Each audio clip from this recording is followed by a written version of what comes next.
Cinema ও বিনোদন জগতে কাজ করতে গিয়ে অনেক অভিনেত্রীকে বিভিন্ন ধরনের অস্বস্তিকর পরিস্থিতির মুখোমুখি হতে হয়। এবার নিজের ক্যারিয়ারের এমনই এক তিক্ত অভিজ্ঞতার কথা প্রকাশ্যে এনেছেন অভিনেত্রী প্রিয়া বাপাট। তার দাবি, একটি ছবির শুটিং চলাকালে এক সহ অভিনেতার আচরণ তাকে মানসিকভাবে বেশ অস্বস্তিতে ফেলেছিল।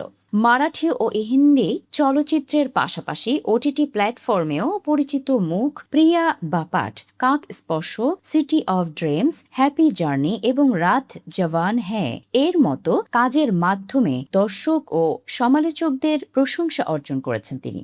সম্প্রতি ফিল্মফেয়ারকে দেওয়া এক সাক্ষাৎকারে প্রিয়া জানান, অভিনয় জীবনের শুরুর দিকে একটি সিনেমায় কাজ করার সময় তিনি বিব্রতকর পরিস্থিতির সম্মুখীন হন।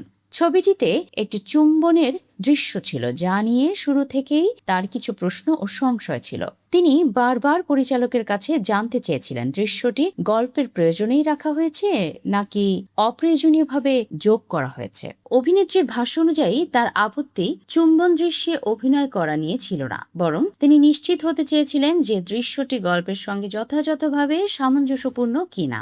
পরবর্তীতে পেশাগত দায়িত্বের কথা বিবেচনা করে তিনি দৃশ্যটিতে অভিনয় করতে সম্মত হন। তবে শুটিংয়ের সময় পরিস্থিতি তার প্রত্যাশার সঙ্গে মেলেনি। প্রিয়ার অভিযোগ, নির্ধারিত পরিকল্পনা ও মহড়ার বাইরে গিয়ে তার সহ অভিনেতা বারবার তাকে চুম্বনের চেষ্টা করেছিলেন। তিনি বলেন, গানের দৃশ্য ধারণের সময় ওই অভিনেতা নিজের উদ্যোগে অতিরিক্ত কিছু করার চেষ্টা করেছিলেন এবং একাধিকবার চুমু খাওয়ার উদ্যোগ নেন। সেই সময় কিভাবে পরিস্থিতি মোকাবেলা করবেন তা বুঝে উঠতে পারেননি বলেও জানান তিনি। প্রিয়ার দাবি, বিষয়টি শুধু শুটিং সেটের মধ্যেই সীমাবদ্ধ ছিল না, শুটিং এর বাইরেও ওই সহ অভিনেতা তার প্রতি ব্যক্তিগত আগ্রহ দেখাতে থাকেন। বারবার প্রত্যাখ্যান করার পরও তিনি নিজের আচরণ পরিবর্তন করেননি। তবে পুরো ঘটনা তুলে ধরলেও সংশ্লিষ্ট সহ অভিনেতার নাম প্রকাশ করেননি প্রিয়া বাপাট। অভিনেত্রীর মতে ঘটনাটি তার জন্য অত্যন্ত অস্বস্তিকর ছিল এবং মানসিকভাবে তাকে বেশ চাপে ফেলেছিল।